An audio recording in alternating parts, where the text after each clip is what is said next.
billionaire's final test.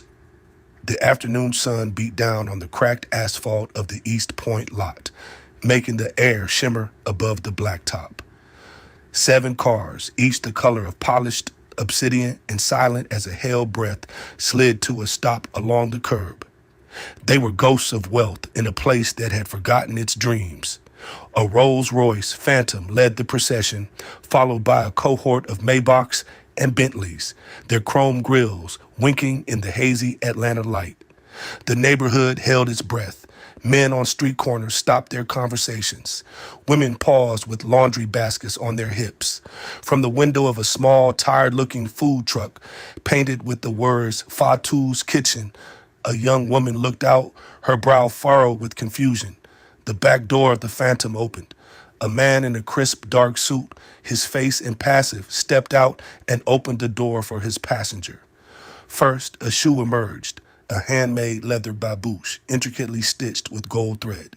Then, the hem of a grand boubou, a flowing robe of the deepest indigo silk, so rich it seemed to drink the light. Finally, the man himself stood up. He was old, perhaps nearing 70, but he stood with the ramrod-straight posture of a king. His face was a mask of dignified lines, his short graying hair impeccably groomed. He was the man they all knew as Ousmane, the quiet, destitute elder who shuffled to the food truck every day for a meal he could not afford. But this was not that man. This man's presence was an event. It changed the very gravity of the street corner. He looked past the line of cars, past the stunned faces of the onlookers, his eyes landing on the woman in the food truck. His expression softened, and in that moment, a single burning question hung in the humid air. Who was this man, and what was about to happen to the woman who had shown him kindness when he had nothing? For exclusive stories that touch the heart and teach a lesson, make sure you subscribe to our channel. Now let me take you back to where it all began. 6 months earlier, Ousmane lived a life of gilded silence in a penthouse that scraped the sky above Buckhead. From his floor-to-ceiling windows, Atlanta was a glittering carpet laid at his feet, a city he owned a piece of but did not belong to. He was Ousmane Diop, a name that echoed in the boardrooms of international shipping from Dakar to Shanghai. His net worth was a staggering $3.8 billion. The number was abstract, a fortress of digits that had successfully insulated him from the touch of genuine human connection. His wife, Aminata, the vibrant soul from his hometown of Saint Louis in Senegal, had passed 5 years ago. She had been his anchor, the one who saw the boy from the fishing village beneath the layers of wealth. Without her, the penthouse was just an expensive tomb with a spectacular view. His children, raised in a world of private jets and trust funds, loved him in the way one loves a monument, with respect, distance, and a keen awareness of their inheritance. They called on schedule, their voices professional and polite, their inquiries about his health a perfunctory checklist before they moved on to matters of business. Ousmane was 68 years old. He had everything money could buy and nothing it could not. He was profoundly, achingly lonely. One morning, he woke up and the silence of his home was louder than the city below.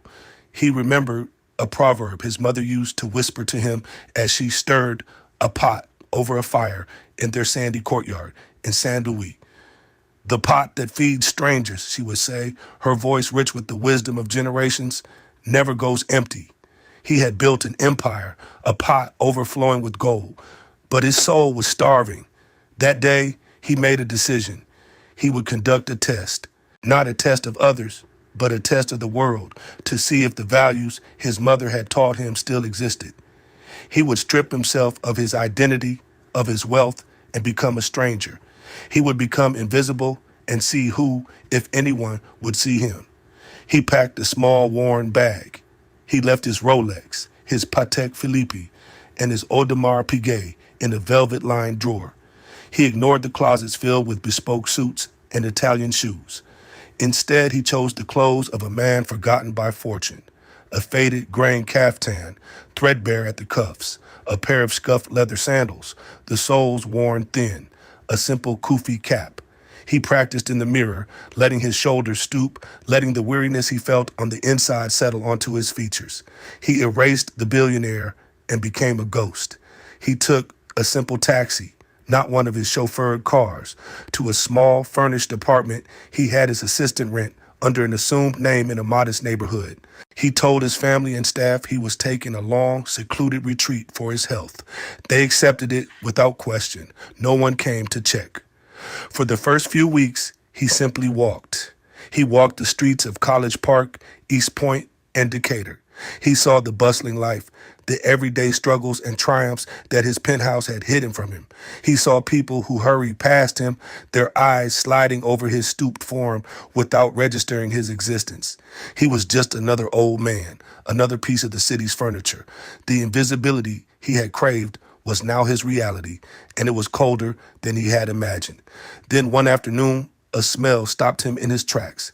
It was the scent of home, the rich, nutty aroma of peanut stew, the savory depth of tomato and spices, the unmistakable comfort of mafé. It was a smell that bypassed his brain and went straight to his soul, pulling him back to his mother's kitchen, to a time when love was measured in ladlefuls. He followed the scent to its source, a small, brightly painted food truck parked on the corner of a dusty lot. Fatou's Kitchen, the sign read in cheerful, looping script. A line of people stood patiently, their faces a mix of construction workers, office staff, and students. Behind the counter, a woman moved with an economy of motion that was almost a dance. This was Fatou. She was 31, though the worry in her eyes sometimes made her look older. Her skin was the color of rich earth after a rain, smooth and deep. Her natural hair was styled in a crown of intricate braids, catching the light. She wore no makeup, no jewelry, save for a pair of small silver studs in her ears. Her beauty was not performative. It radiated from a wellspring of warmth deep inside her. Her hands, though, told the story of hard work. They were never still, chopping, stirring, plating, taking money, and always, always serving with a smile that reached her tired eyes. Ousmane watched from a distance. He watched her greet each customer by name. He saw her slip an extra piece of plantain into a young boy's container. He saw the genuine care in every movement. He joined the line, his heart pounding with a strange mix of hope and fear. When it was his turn, he stood before her, his eyes downcast, and mumbled, I don't have enough money, but the smell, it reminded me of my mother. Fatou paused her frantic work. She looked at him, really looked at him. She saw the weariness in his posture, the threadbare cloth of his caftan, the quiet dignity warring with his shame.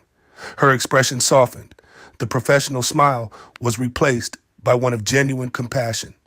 Uncle, she said, her voice gentle, everyone deserves to eat. She turned, scooped a generous portion of steaming mafé over a bed of fluffy white rice, and handed the heavy container to him.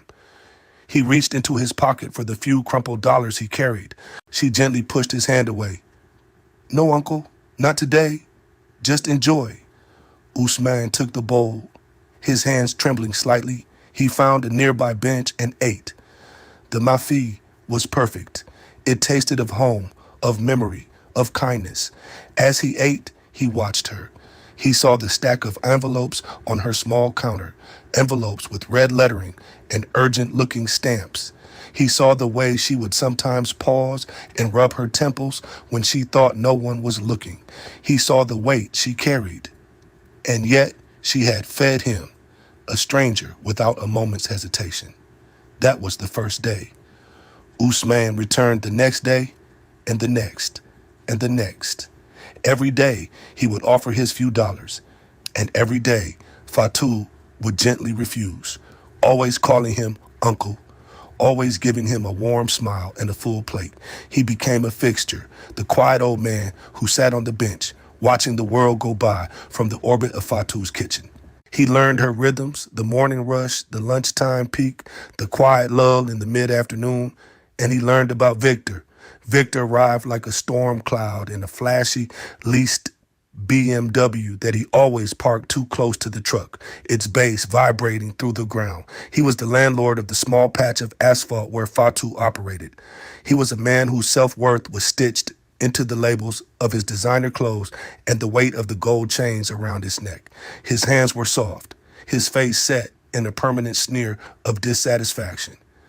To Victor, people were not souls. They were assets or liabilities. Fatou was quickly becoming a liability. The first time Usman saw him, Victor strode up to the counter, ignoring the line. Fatou, it's the fifth. Where is it? Fatou wiped her hands on her apron, her smile tightening. Good afternoon, Victor. I have part of it. I can give you the rest next week. Business has been a little slow. Victor's eyes flickered over to Usman, who was sitting on his usual bench with a bowl of mafe. He scoffed, a short, ugly sound. Slow? Or are you just giving the profits away? He gestured dismissively at Usman. This isn't a charity, Fatou. It's a business, my business. You pay for the spot. He was hungry, she said softly, her voice firm. Everyone's hungry, Victor snapped. That's why you sell food, not give it away. I want the full amount by Friday, no excuses. He turned and stalked back to his car, leaving a trail of tense silence behind him. Usman watched Fatou's shoulders slump for a fraction of a second before she straightened them, forced a smile, and turned to the next customer. He saw the effort it took. He felt a cold knot of anger tighten in his chest, an emotion he hadn't truly felt in years. This was the beginning of the escalation. Victor's visits became more frequent, his demands more aggressive, and Usman watched it all, a silent witness to a battle of character. He began an observation montage of his own. He would arrive early and stay late, nursing a bottle of water after he'd finished his meal. He saw things the casual customer would miss. One day, a young woman, clearly a college student, came to the truck, her face pale with stress. Fatou, I'm so sorry, she whispered, her voice cracking. I lost my wallet. I haven't eaten all day. Fatou didn't hesitate. She packed a container with jollof rice and chicken. Don't you worry about it, my sister, she said, pressing it into the girl's hands. Focus on your studies. Your brain needs fuel. Another afternoon, a man who was clearly homeless, his clothes ragged and his eyes darting nervously, approached the truck. He didn't ask for food, only for a cup of water. Fatou gave him the water and the container of food as well. God bless you, he mumbled, scurrying away before she could say another word. But it wasn't just her generosity that Usman noted. It was her grace under pressure. A customer once complained loudly that his chicken was too spicy, making a scene in front of the whole line. Fatou apologized profusely, even though her food was famous for its spice. She offered him a refund and a different dish, calming him with a gentle patience that diffused his anger completely. She treated his disrespect with respect. Her goodness was constitutional, not situational. It was simply who she was. Meanwhile, Victor's cruelty grew in proportion to Fatou's grace. His next visit was a calculated act of public humiliation. He arrived during the lunch rush when the line was at its longest. He saw Fatou handing Usman his daily meal. Still feeding the strays, I see, Victor's voice boomed across the lot. Several people in line turned to look. Fatou's cheeks flushed a deep crimson. Victor, please, not now. Oh, it's always not now, isn't it? He said, stepping closer. You have money for his food, but not for my rent. How does that work? Explain the math to me. He was playing to the crowd now, a cruel smirk on his face. Maybe I should start coming here for a free lunch, too? Is that your business model? Feed the whole neighborhood for free? Some of the customers shuffled their feet, looking uncomfortable. A few even left the line, unwilling to be part of the spectacle. Usman sat on his bench, his hands clenched into fists in the pockets of his caftan. The urge to rise, to summon his power and crush this insignificant man was immense. But he held back. The test was not over. He needed to see it through.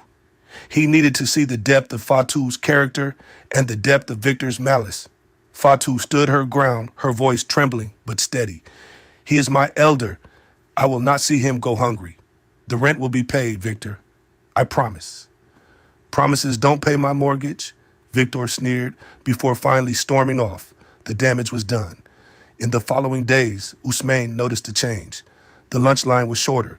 The regulars who had been embarrassed by Victor's outburst found other places to eat. Fatou's smiles became more strained, the worry in her eyes more pronounced. Usman saw her at the end of one day, staring at a handful of bills in her palm, her expression one of utter despair. He knew Victor's final, most cruel performance was yet to come. It happened on a Friday, the end of the week, the day the rent was due in full. The air was thick with the promise of a weekend, but for Fatou, it was thick with dread. She had worked tirelessly, staying open later, but it wasn't enough. She was short. Victor's BMW screeched into the lot. He didn't even get out of the car at first, just sat there, engine idling, glaring at the truck. Fatou worked on, her movement stiff with anxiety. Usman was there, as always. He had just received his bowl of mafe and was walking towards his bench. Victor finally got out of his car. He strode past Fatou, straight towards Usman. "I've had enough of this," he snarled. Before Usman could react, Victor snatched the warm container from his hands. The scent of peanuts and spices filled the air for a moment before Victor violently threw the bowl into a nearby trash can. The white plastic container split, spilling the rich orange stew and white rice over a pile of garbage. A collective gasp went through the few people in line. "This is my property," Victor yelled, his face contorted with rage. He pointed a trembling finger at the spilt food. "Every grain of rice you give away is stolen from me, stolen from my pocket." He spun around to face Fatou, who stood frozen in the doorway of her truck, her face a mask of shock and horror. "You are finished," he screamed at her. "I am tired of your excuses. I am tired of you running a soup kitchen on my land." He then turned to Usman, his eyes filled with a disgust so profound it was almost theatrical. He looked at the old man's stooped shoulders, his worn clothes, and delivered the most cutting line he could conceive. "The old man is just a stray dog she feeds," he announced to the silent, watching crowd. "It's a health code violation." The words hung in the air, heavy and poisonous. Stray dog. The dehumanization was total. It was a cruel dismissal not just of Usman's presence, but of his very humanity. The few remaining customers quietly dispersed, leaving Fatou, Usman, and Victor alone in the suddenly silent lot. Victor jabbed a finger at Fatou. "You have until Monday. If you are not gone, I will have the sheriff drag this tin can off my property, and I will sue you for every penny you owe me."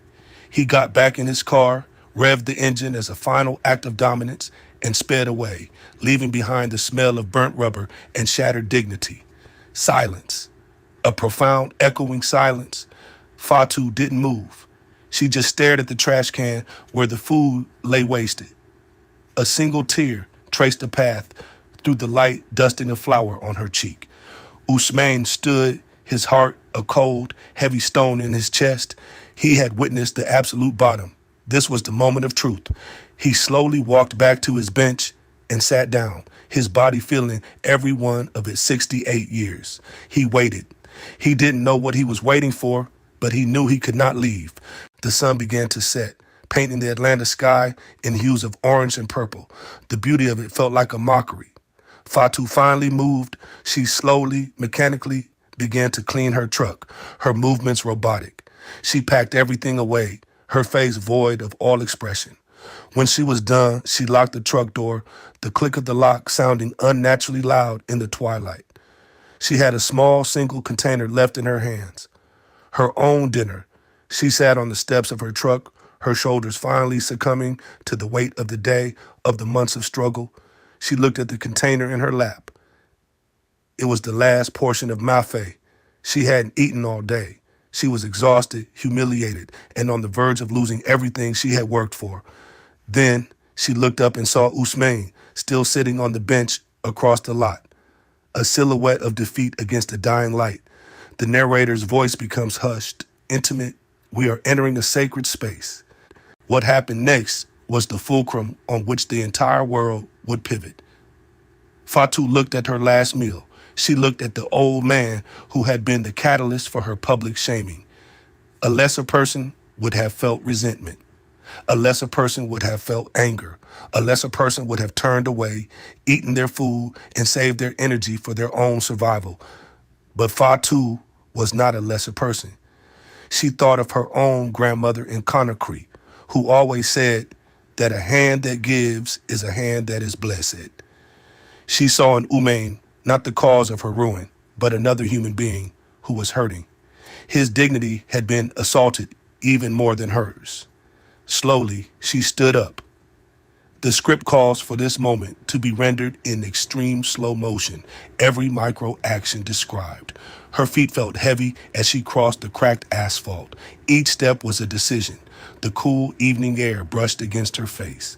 The smell of her own dinner, the mafe in the container, rose up to meet her, a temptation, a reminder of her own hunger. She stopped in front of him. Usman looked up, his old eyes filled with a sorrow so deep it seemed ancient. Her hands, which had been trembling, became steady. She held out the container.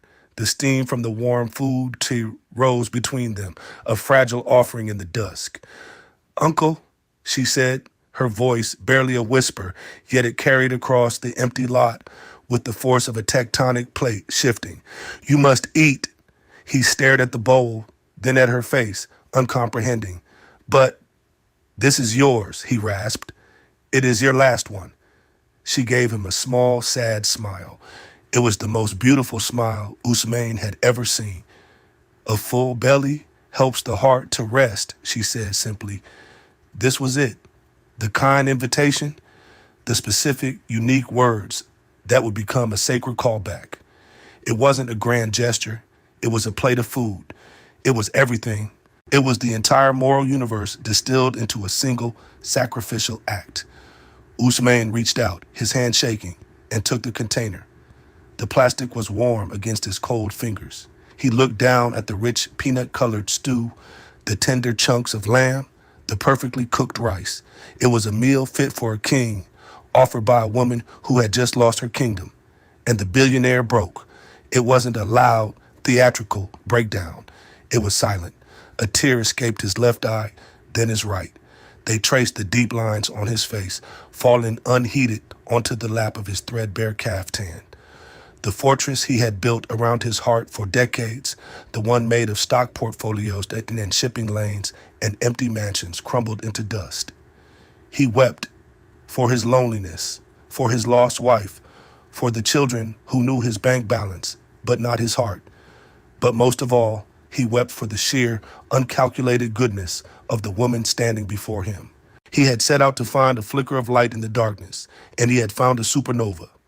Fatou, seeing his tears, sat down next to him on the hard bench. She didn't say, "It's okay." She didn't offer platitudes. She simply sat with him in his silent grief, a comforting presence in the gathering dark. After a long moment, she placed a gentle hand on his shoulder. "Eat, Uncle," she whispered. "It will get cold." He picked up the plastic fork and took a bite. The food was a sacrament. It was the most expensive meal of his life, paid for with the currency of character that could not be minted. Monday morning arrived, gray and unforgiving. Victor was early. He stood by the food truck with a smug, triumphant look on his face, a folded eviction notice in his hand. He was ready to enjoy his victory. Fatou was there, packing her few personal belongings into a cardboard box. Her face was calm, resigned. She had spent the weekend praying and preparing for the end of her dream. Usman was not on his bench. She assumed he had finally moved on. She felt the pang of sadness, but she was glad he wouldn't have to witness her final defeat. At precisely 9 a.m., the silence was broken by the purr of an engine, a deep, resonant purr that spoke of power and precision. A black Rolls-Royce Phantom turned the corner, followed by a Maybach, then another, then a Bentley, then three more black sedans. The fleet of impossible luxury slid to a silent stop, lining the curb of the forgotten street. Victor stared, his mouth hanging open. He thought it was a funeral procession that had taken a wrong turn. Men in sharp, dark suits emerged from the sedans, their movements crisp and professional. They fanned out, creating a silent, intimidating perimeter. One of them, a tall, imposing man with the build of a bodyguard, walked to the Phantom and opened the rear door. Out stepped Ousmane Diop, but it was not the Ousmane they knew. The stoop was gone, replaced by a posture of immense authority. The faded caftan was gone, replaced by a magnificent indigo grand boo-boo that flowed around him like royal robes. His face, which had been a mask of weary humility, was now set with the calm, commanding power of a man who moved markets and built empires. He looked like what he was, a king in exile, returned to his throne. Fatou gasped, her hand flying to her mouth. The cardboard box slipped from her fingers, its contents spilling onto the ground. Victor's face went from smug to confused to utterly terrified in the space of 3 seconds. The color drained from his face, leaving it a pasty, sickly gray. Ousmane walked forward, his expensive leather babooshes making no sound on the asphalt. He didn't look at Victor. His eyes were only for Fatou. He stopped in front of her. Fatou, he said, his voice no longer the raspy mumble of an old man, but a deep, resonant baritone. Forgive an old man his deception. He then turned to face the small crowd that had gathered, a few curious neighbors, the men from the corner, and Victor, who was trembling like a leaf in a storm. Ousmane began to speak, his voice carrying with effortless power. My name is Ousmane Diop. For the last 6 months, I have pretended to be a man with nothing. I did this because I wanted to see what was left in the world when money is taken away. His gaze swept over the crowd, then landed with chilling precision on Victor. I have seen great cruelty, he said, his voice dropping. I have seen a man of means torment a woman of character. I have seen him mock her generosity. I have seen him try to starve her business because she chose to feed a hungry man. He took a step closer to Victor. I have heard him call an elder, a fellow human being, a stray dog. A collective gasp rippled through the onlookers. Murmurs erupted. Victor looked like he was about to faint. He threw my food given from a generous heart, into the garbage. He tried to extinguish a light because it was not profitable for him. Ousmane then turned back to Fatou, and his entire demeanor softened. The king vanished, and in his place was the grateful old man she had fed. His voice grew thick with emotion. But I have also seen the most profound kindness I have ever known, he said, his eyes locking with hers. I have seen a woman who has next to nothing give everything she has. I have seen a woman who, after being humiliated and ruined, took her own last meal and gave it to the man she thought was the cause of her suffering. He quoted her own words back to her, and his voice broke as he said them. You told me a full belly helps the heart to rest. Fatou, you did not just feed my stomach. You healed a part of my soul I thought had died long ago. He gestured to the tall man in the suit who stepped forward with the leather portfolio. I have just completed the purchase of this entire city block, Ousmane announced. The crowd gasped again. Mr. Victor, your lease is terminated, effective immediately. You will vacate the premises within the hour. Victor swayed on his feet, his face a mask of disbelief and horror. Ousmane took a deed from the portfolio. He walked to Fatou and gently took her hand, placing the document in it. And this corner, he said, his voice ringing with joy, the deed to this property is now yours. My company will build you the first Fatou's Kitchen restaurant right here, the first of many. He smiled, a brilliant, genuine smile. My mother always taught me, the pot that feeds strangers never goes empty. Your pot, my daughter, will now feed the city. Fatou stared at the deed, then at Ousmane, tears streaming down her face. But they were not tears of sorrow. They were tears of shock, of gratitude, of overwhelming, world-altering joy. The crowd erupted in cheers and applause. People were shouting her name. She had gone from evicted to landowner in the space of 5 minutes. Ousmane enveloped her in a gentle hug. Thank you, he whispered in her ear, for her ears only. Thank you for seeing me. The aftermath was swift and efficient. Victor's small empire of rented lots crumbled as word of his behavior spread. He lost his other tenants and was forced to sell his assets at a loss. The leased BMW was repossessed. The designer clothes were sold for pennies on the dollar. His fall was as quick and brutal as his rise had been. For Fatou, life transformed. A state-of-the-art kitchen and a beautiful, welcoming restaurant rose from the dusty lot where her truck once stood. Fatou's kitchen became an Atlanta institution, famous not just for its incredible West African cuisine, but for the story behind it. The story of the Angel of Atlanta and her mysterious benefactor. Ousmane became the father she never had, and she became the daughter he had always longed for. He guided her through the world of business, but he never interfered with the heart of her operation. A portion of the restaurant's profits went to a foundation that fed the homeless. And every day, a sign on the door read, "If you are hungry and cannot pay, you are welcome here. All are family." The chain grew. A location in Midtown, another indicator, a high-end flagship in Buckhead. Fatou became a celebrated entrepreneur, a symbol of compassionate capitalism. But she never changed. She still spent most of her time in the kitchen, her hands covered in flour, her smile as warm as ever. 6 months after the grand opening of the first restaurant, Victor was working as a parking attendant at a garage downtown. He was thinner, his face etched with the harsh lines of humility. The arrogance was gone, replaced by a quiet shame. One evening, he saw a familiar, elegant woman get out of a luxury car. It was Fatou.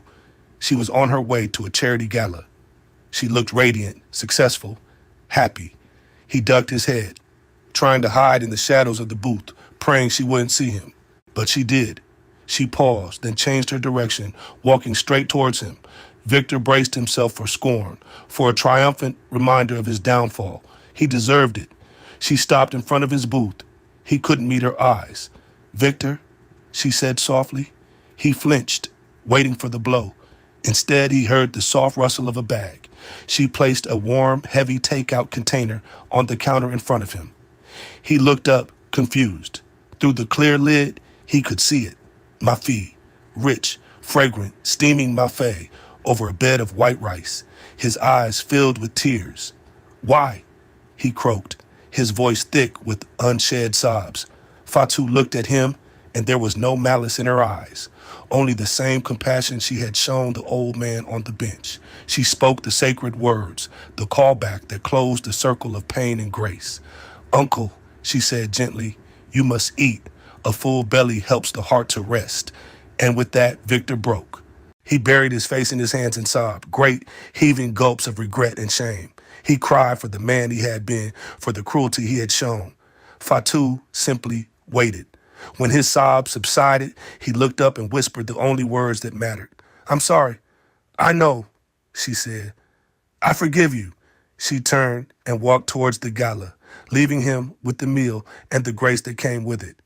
The closing scene, the grand opening of the flagship Fatou's kitchen in Buckhead, not far from Ousmane's penthouse. The place is glittering, filled with the elite of Atlanta, with food critics and celebrities. But the atmosphere is not stuffy, it's warm, filled with the aroma of jollof rice and grilled suya, and of course, mafe. In a quiet corner booth, designated as the seat of honor, sits Ousmane Diop. He is in a simple, elegant kaftan, looking not like a billionaire, but like a proud father. Fatou, in a stunning emerald gown, navigates the adoring crowd, but she carries a single bowl herself. She brings it to Ousmane's table and sets it before him. It is a simple, perfect bowl of mafe with white rice. She sits opposite him. They don't need to speak.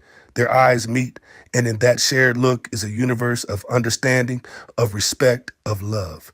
He picks up his spoon and takes a bite. He closes his eyes and smiles. He is home. Every tale has a lesson, and this channel never forgets. The Yoruba people have a saying that proved true for a woman with a food truck and a billionaire with a hungry heart. The pot that feeds strangers never goes empty. For more stories that feed the soul, subscribe to our channel and join our family.